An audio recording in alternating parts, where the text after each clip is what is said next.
اس کے درمیان ایک بلند مقام ہے جس کو بعض روایت میں پہاڑ اور بعض میں ٹیلا اور بعض میں دیوار سے تعبیر کیا گیا ہے۔ اس بلند مقام پر خدا کے کچھ خاص بندے اس غرض سے جا کھڑے ہوں گے کہ اگر اب بھی کچھ لوگ جہنم یا اعراف کے قابل سفارش ہو تو ان کی شفاعت کی جائے، اور ان میں خدا نے یہ قدرت دی ہے کہ جنتی جہنمی میں سے ہر شخص کو پیشانی دیکھ کر پہچان لیں گے، اور جس کو چاہیں گے اعراف یا جہنم سے نکال کر بہشت میں لے آئیں گے۔ انہی کے بارے میں خدا تعالیٰ نے فرمایا ہے، ابن عباس سے روایت ہے کہ اعراف پر عباس، حمزہ اور علی ابن ابی طالب کھڑے ہوں گے اور اپنے دوستوں کو ان کے چہرے کی نورانیت اور اپنے دشمنوں کو ان کے چہرے کی سیاہی سے پہچان لیں گے۔ اتنے لوگوں پر دگنا عذاب اس وجہ سے ہوگا کہ ان لوگوں نے ایک تو گناہ کیا، دوسرا نمونہ قائم کر کے دوسروں کو بہکا گئے، اور پچھلوں پر اس وجہ سے کہ ایک تو گناہ کیا، دوسرے ان لوگوں کے انجام اور سزاؤں سے نہ منتبہ ہوئے، نہ عبرت ہی حاصل کی۔ خدا کا راستہ تو وہی ہے جس کو آپ نے اپنے پیارے نبی محمد مصطفیٰ صلی اللہ علیہ وسلم سچے پیغمبر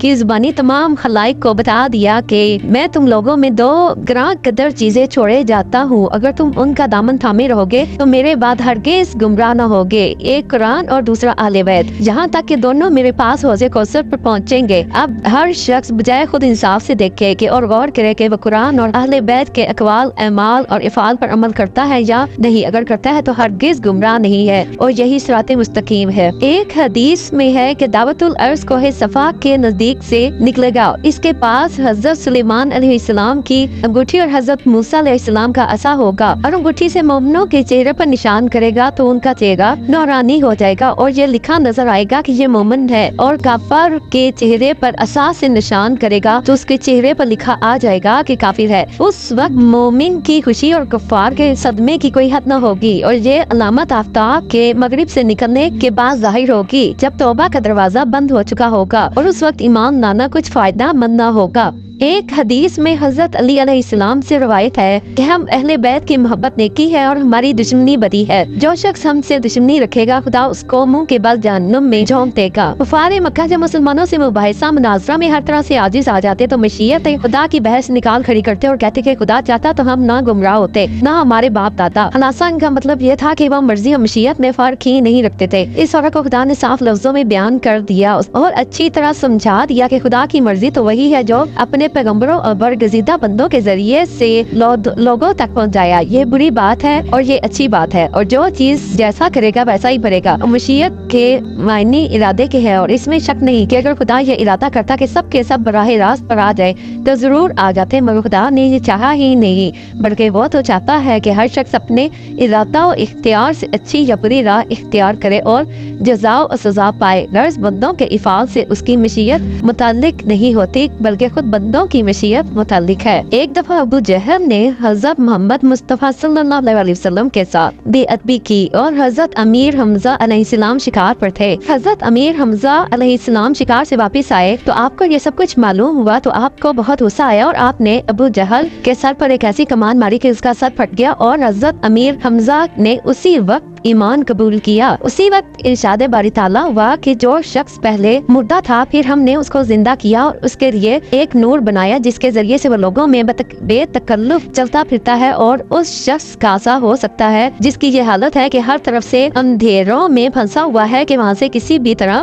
نکل نہیں سکتا۔ جس طرح مومنوں کے واسطے ایمان آراستہ کیا گیا ہے اسی طرح کافروں کے واسطے ان کے اعمال بد آراستہ کر دیے گئے ہیں کہ بھلا ہی بھلا نظر آتا رہے، اور جس طرح مکہ میں ہے اسی طرح ہم نے ہر بستی میں اس کے قصورواروں کو سردار بنایا تاکہ ان میں مکاری کیا کریں، اور وہ لوگ جو کچھ بھی مکاری کرتے ہیں اپنے ہی حق میں برا کرتے ہیں اور سمجھتے تک نہیں۔ جب ان کے پاس کوئی نشانی نبی کی تصدیق کے لیے آتی ہے تو کہتے ہیں کہ جب تک ہم خود ویسی چیز وحی وغیرہ نہ دی جائے گی جو پیغمبر رانے خدا کو دی جاتی ہے اس وقت تک ہم ایمان نہیں لائیں گے۔ محمد مصطفیٰ صلی اللہ علیہ وسلم نے فرمایا کہ خدا اس کے دل کو روشن اور منور کر دیتا ہے جو ایمان لاتا ہے، اور کفار کے دل تاریک اور دھندلے کر دیتا ہے۔ کسی نے پوچھا اس کی پہچان کیا ہے؟ فرمایا ہمیشگی کے گھر کی طرف رجوع کرنا، غرور کے گھر سے کنارہ کش رہنا اور مرنے پر ہر وقت مستعد رہنا نورانی قلب کی نشانی ہے۔ کفار مکہ مردار کھاتے اور جب انہیں کوئی اس ناشائستہ حرکت پر روکتا تو وہ کوئی الٹے مسلمانوں پر ہی اعتراض کرتے کہ واہ تم لوگ جسے مار ڈالتے ہو اسے تو کھاتے ہو، جس کو خدا نے مارا ہے اسے تم نہیں کھاتے، مگر اس کے لیے اللہ کا حکم ہی کافی ہے۔ مگر بعض مصلحت تو بالکل واضح واضح ہے کہ خدا کا نام دے کر ذبح کرنے سے شرک کی جڑ کٹتی ہے اور اس کے علاوہ مردہ جانور کھانے سے طبعی قاعدے کے موافق بہت سے نقصانات پیدا ہوتے ہیں۔ ایک حدیث میں ہے کہ حضرت علی علیہ السلام سے روایت ہے کہ آپ نے فرمایا، ہم اہل بیت کی محبت نیکی ہے اور ہماری دشمنی بدی ہے۔ جو شخص ہم سے دشمنی رکھے گا خدا اس کو منہ کے بل جہنم میں جھونک دے گا۔ جب ہی تو رسول خدا صلی اللہ علیہ وسلم نے فرمایا ہے کہ حضرت موسیٰ علیہ السلام کی امت کے 71 فرقے تھے اور ان میں سے ایک ناجی باقی ناری۔ حضرت عیسیٰ علیہ السلام کی امت کے 72 فرقے تھے، ان میں سے ایک ناجی باقی ناری، اور ہماری امت کے 73 فرقے ہوں گے اور ایک ناجی باقی ناری۔ اور ناجی فرقے کی پہچان یہی بتا دی کہ اہل بیت کی پیروی کرنے اور قرآن کے حکم کے مطابق چلنے کا حکم دے دیا گیا۔ باری تعالیٰ ہے کہ بے شک جن لوگوں نے اپنے دین میں تفرقہ ڈالا اور کئی فریق بن گئے تو تمہیں ان سے کچھ سروکار نہیں، ان کا معاملہ تو صرف خدا کے حوالے ہے، جو کچھ وہ دنیا میں نیک یا بد کیا کرتے تھے وہ انہیں بتا دیا جائے گا۔ ارشاد باری تعالیٰ ہے کہ جب حضرت ابراہیم علیہ السلام نے اپنے منہ بولے باپ آزر سے کہا کہ تم بتوں کو خدا مانتے ہو، میں تو تم کو تمہاری قوم کو کھلی گمراہی میں دیکھتا ہوں، اور جس طرح ہم نے ابراہیم علیہ السلام کو دکھا دیا تھا کہ بت قابل پرستی نہیں، اسی طرح ہم ابراہیم کو سارے آسمان اور زمین کی سلطنت کا انتظام دکھاتے رہے تاکہ وہ ہماری وحدانیت کا یقین کرنے والوں میں سے ہو جائے۔ سے بعض لوگ سمجھتے ہیں کہ آزر سچ مچ حضرت ابراہیم علیہ السلام کے باپ تھے۔ نبی کا باپ کبھی کافر نہیں ہو سکتا، نبی کا باپ کبھی بت پرست نہیں ہو سکتا، حالانکہ ایسا نہیں ہے، بلکہ چونکہ حضرت ابراہیم علیہ السلام کو انہوں نے پالا تھا اس وجہ سے آپ اسے باپ کہا کرتے تھے اور باپ کے چچا یا تایا تھے، اور خدا نے بھی آپ کے قول کی حقائق کر دی ہے، ورنہ آپ کے والد کا نام تاریخ تھا، اسی وجہ سے جو نسب نامہ انجیل اور توریت میں انبیاء کے مذکور ہیں ان میں آزر کا نام تک نہیں ہے بلکہ تاریخ کا نام ہے۔ ارشاد باری تعالیٰ ہوا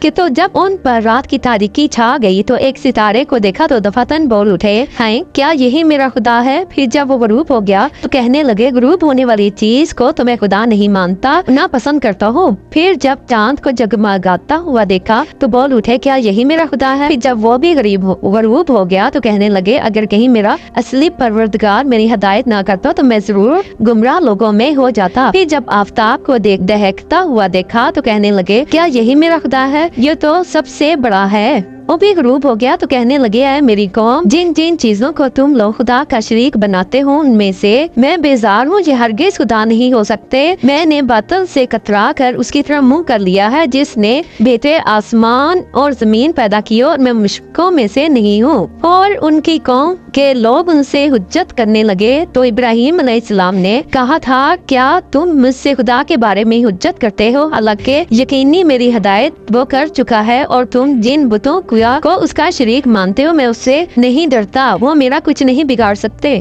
یہ واضح ہے کہ حضرت ابراہیم کا ان چیزوں کو خدا کہنا بطور استفہام انکاری کے تھا، چونکہ اس وقت کے مشرکین میں کوئی تارے کو، کوئی چاند کو، کوئی سورج کو خدا مانتا تھا، اور آپ کو ان کا معقول کرنا اور دلیل سے خدائی یکتا کی خدائی ثابت کرنا منظور تھا۔ اس وجہ سے اس قسم کی تقریر کی اور سمجھا دیا کہ ان سب چیزوں میں علامت حدوث و امکان کی پائی جاتی ہے، کیونکہ تغیر اور حرکت خاص ممکن کی شان سے ہے، بس ان کے واسطے بھی کسی اور خالق کی ضرورت ہے جس میں تغیر نہ پایا جاتا ہو، نہ کسی طرح مجبور جیسے تارے وغیرہ، نہ ان کی حکومت محدود ہو جیسے نمرود وغیرہ۔ یہ نہ خیال کرنا چاہیے کہ معاذ اللہ حضرت ابراہیم علیہ السلام پہلے مشرک تھے، بلکہ آپ نے مشرکین کے قول کو فرض کر کے پھر غلط ثابت کر دیا۔ ایک مرتبہ نمرود نے یہ خواب میں دیکھا کہ میرے شہر کے کنارے سے ایک ستارہ نکلا ہے اور اس کی روشنی سے چاند اور سورج کی روشنی پھیکی پڑ گئی ہے۔ نجومیوں نے یہ تعبیر